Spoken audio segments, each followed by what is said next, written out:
Warning: cobalt salts and oxalic acid may be irritating. Nitric acid, hydrochloric acid, hydrobromic acid, and aqueous ammonia are corrosive. Sodium nitrite is toxic.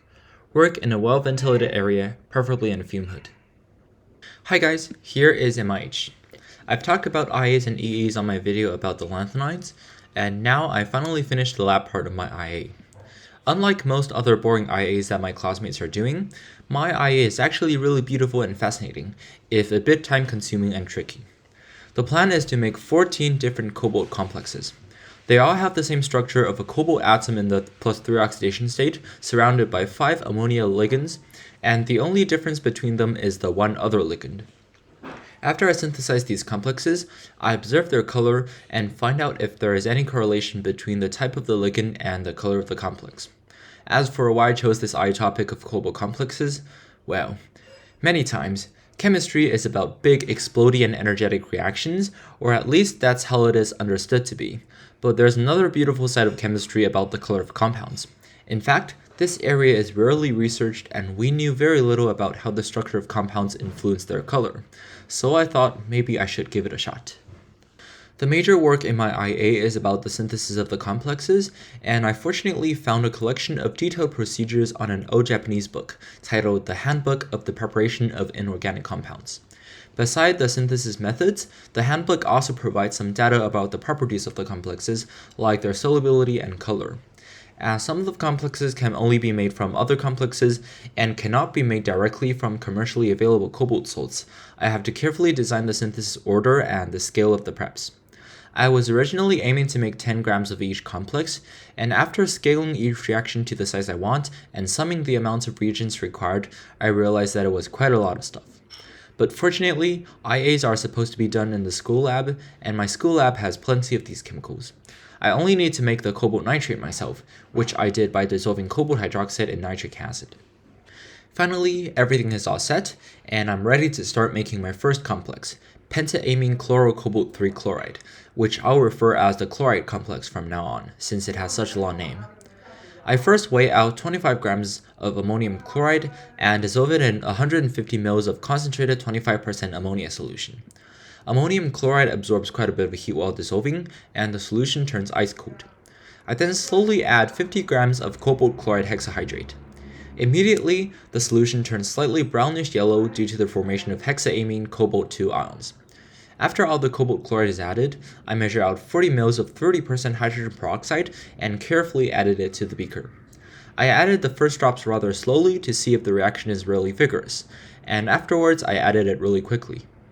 The hydrogen peroxide oxidizes the cobalt 2 center to cobalt 3, while one of the amine ligands is replaced with aqua ligands, resulting in the formation of the aqua complex, which is dark red. Then, the aqua ligand needs to be replaced by a chloride ligand to give our product. For this, I measure out 150 ml of concentrated 37% hydrochloric acid and slowly add it to the beaker. White fumes of ammonium chloride are immediately generated, and the mixture heats up to a boil. As the acid is added, the color of the mixture lightens to the beautiful pink-purple color of the chloro complex. However, the conversion to our product is complete only if the mixture is strongly acidic, so all of the acid needs to be added to ensure maximum yield. The acid gives the mixture a blue tint, which is due to the formation of tetrachlorocobaltate 2 ions as the excess hydrochloric acid complexes with the unreacted cobalt 2 ions. The stirring is stopped, and our product quickly settles to the bottom. The mixture is suction filtered, washed with 20% hydrochloric acid and ethanol, and dried. Note that water cannot be used as the complex can hydrolyze. The yield turns out to be 45 grams, which is slightly less than the literature yield of 48 to 50 grams. The next complex to make is pentaammineaquocobalt 3 oxalate, or aqua complex for short. The chloride salt of this complex is formed in our previous procedure, but generally, the hydrolysis of the chloride complex that we just made tend to produce something of a higher purity. I weigh out 25 grams of the chloride complex, suspend it in 250 ml of water, and add in 50 ml of concentrated ammonia. The mixture is heated on the hot plate until the chloride complex dissolves, which usually takes about half an hour. I then dissolved around 30 grams of oxalic acid in water and mixed the two solutions. After a few seconds, a red precipitate forms, which is our product. I added 5 grams of ammonium oxalate and enough oxalic acid solution to bring the pH to about 2 to ensure maximum yield. The mixture is filtered and the precipitate was washed with water. The yield is 18 grams, which is considerably less than the literature yield of 24 grams. However, when I tried to purify my product according to the literature procedure of dissolving it in ammonia, a lot of stuff didn't dissolve, so I'm not that sure if my product is actually pure, and I discarded it. I then attempted to make the bromide salt of aqua complex, and it worked, so let's see. I first made some ammonium bromide by mixing ammonia with some hydrobromic acid that I made myself. To 2.5 grams of cobalt carbonate, I added 6.5 ml of 48% hydrobromic acid until everything dissolves. I then added 5 grams of ammonium bromide and 25 ml of ammonia, and the familiar brown-yellow color of hexaamine cobalt 2 ion to rise. This ion tends to be rapidly oxidized by air, and the supernatant here already started to turn brown. The literature actually used air in their procedure, but I want things to be quick, so I used hydrogen peroxide instead. After adding around 20 ml, which is a very large excess, I blowed the solution to remove the excess hydrogen peroxide and blowed air through to remove ammonia. You see, this procedure is almost identical to the one we used to make the chloride complex, but here I want to make only the intermediate aqua complex and make the bromide complex in another way. I added 5 ml of 48% hydrobromic acid to the mixture to precipitate the complex, filtered it off, and washed it with ethanol. The final yield was 4 grams, which pretty much aligns with the literature.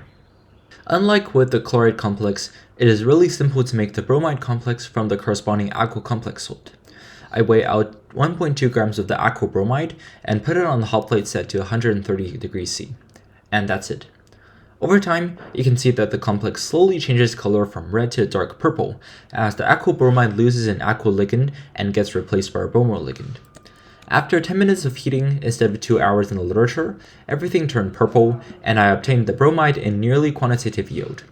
One thing to note from the literature is that the halide salts of aqua complexes tend to convert to the corresponding halide complexes on their own.